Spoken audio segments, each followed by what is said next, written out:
Al. Well, Michael, I just want to say, first of all, that I think Cornel West was right when he said Barack Obama is spineless, but you poor people are going to always be with us. The thing is, you just said a second ago, We're always going to have poor people? Because of the choices that they've made. Al, are you telling me we're always going to have poor people? Barack Obama has bamboozled the working class, man. I won't just say black people into thinking that he's on that team. And all they really have to do is stop and look at the policies and the things that he's doing to this country and this nation and realize that this man has no interest in nobody but himself. Al. Yes, sir. Are you black? I most certainly am 195% last time I looked. I don't know how you calculate your percentages. You must have gone to public schools. Well, are you telling me Barack Obama's not 100% black? I went to public schools with schools. Oh, you didn't have shootings like at North Forest ISD yesterday? No, we didn't have all of that. Let me ask you a question, Al. Let me ask you a question. We reported on Houston's Morning News here in Houston that we got these kids. They can't bring backpacks to North Forest ISD anymore because of fears that they'll have guns in the back. Let me tell you something. We got a real problem in the public schools when their answer to somebody shooting another student is no more backpacks. Well, first of all, Michael, the problem is more clear than clear backpacks. We need to get prayer back in schools. We need to get Barack Obama out of office. And we need to start telling the American people the truth about the condition of this country. Do you know what 2 words are being spoken throughout our listening audience of our liberal black listeners? What's that? Uncle Tom. Well, whatever you may, all you got to do is stop and pay attention to what's going on. People are blind; they don't want to see. Like I say, I can't hear what this man is saying, watching what he's doing. No, you are out of control.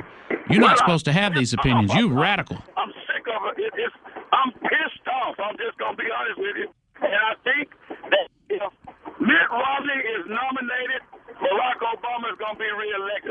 The only man that can stand up against Barack Obama, in my opinion, is Newt Gingrich. What? You pissed off, Al? I'm going to tell you what I told those dead Taliban soldiers. Better be pissed off than pissed on. Hello? What? Newt Gingrich? Yes, sir. I don't think any other Republican candidate will be able to stand up against him. But I'm praying that something will turn around where Newt will get the nomination. Al, I was told there was one black guy in America supporting Newt Gingrich, and I'd be doggone if I didn't find him. Well, I'm here. I'm here. Al, you are a madman. What do you do for a living? I drive a truck for a living, and I'm a working class man that's watching this man that y'all elected as president take us down the state. You know what I love about truck drivers, Al? What's that? And you are typical of it. They spend so much time by themselves that they actually have time to think. They don't just talk all day. They sit in their cabs, and they actually have time to think. So the ideas that they offer are not the shallow name-calling categorization of politicians. They actually have multiple layers of conversation. Every time I have a guy that's a truck driver call into this show, they not only, most calls start with a bang and then they peter off. Truck drivers can go and go and go because they've actually sat quietly by themselves and thought through their opinions. Who does that anymore? Sometimes I just work out. I just throw out theories because I feel it at that moment, and then I take some time to think about if it's true. And it is true. I was talking to Chad off air during the break. You think about this.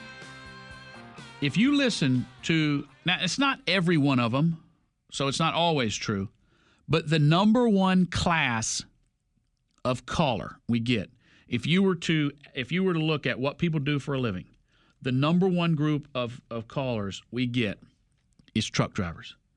And I'll tell you why. Because I like that brand of kind of street common sense that isn't tempered or in some cases destroyed by advanced education. So you get folks that they just have a good gut sense of right and wrong. And as I noted, most calls, they start with a bang. I'm going to call and tell Michael Berry this. They start the call, They make their point in about 20 seconds, and then they start with a couple of different themes, one of which is, like I said. If you're having to say, like I said, you already said it, and I'm ready to move on. Or they just start into saying stupid stuff because they haven't thought through the next round. The first thing they were going to say is what they spend a lot of time. But with truck drivers and other groups of people who spend a lot of time by themselves, it's like my pool cleaning guy.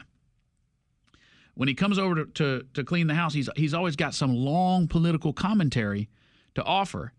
And I'm always amazed because I'm like, you missed your calling. You should be talking on the radio all day. And he will have thought through multiple layers of his solution to a problem or his commentary about a problem. And then I can tell I'm giving him that look like, wow, Bill, where'd that come from? And he'll come back with, dude, I clean pools all day.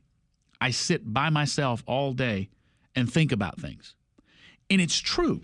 My wife made the point that most people, particularly in cultures where there's a lot of dancing and eating and public gatherings, she said people that do not spend any time alone where they can read and think and write, they tend not to advance as much intellectually because there is always the shallow, superficial, fun, stimulating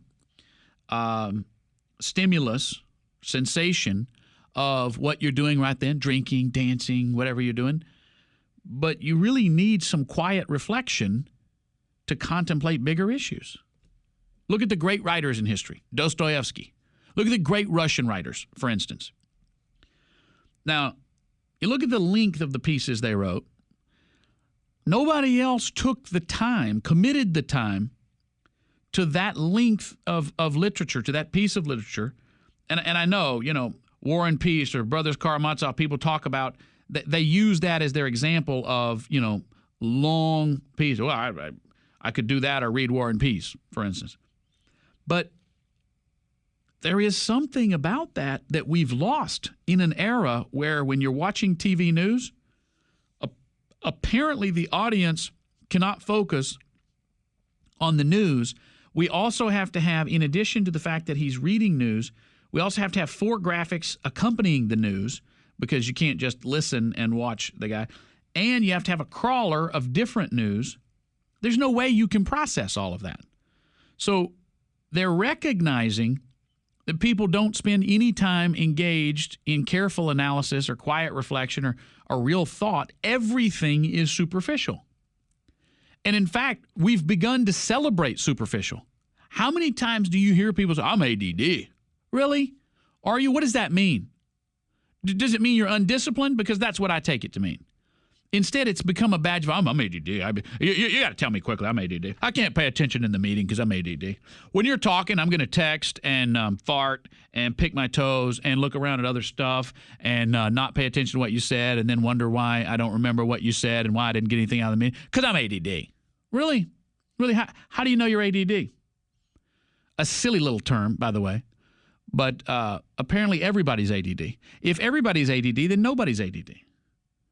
I mean, if you have a disorder that everybody else has, then it's not a disorder. Now, is it? Or did we look at pop culture and recognize that we no longer have the respect for the person with whom we're talking to listen to what they're saying, and instead we want to see if somebody texts us OMG or LOL, because that's that immediate stimulus that gives us endorphins that show we matter to somebody off over there. So now we're both talking to this person, not really, we're just standing there going through the motions, and someone else over there likes me and has a message for me. So let me read that while you're talking. I won't talk to people that do that. I have no time for it. It's not that I think I'm so important. I do. But it means that you think I'm not important enough to pay attention to, which is fine.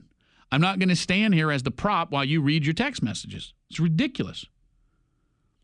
Well, if you don't live a life like that, for instance, you're sitting in a cab, driving around all day, you may not have been taught how to think properly by professors, which means you haven't been inculcated into the militant liberal way of thought.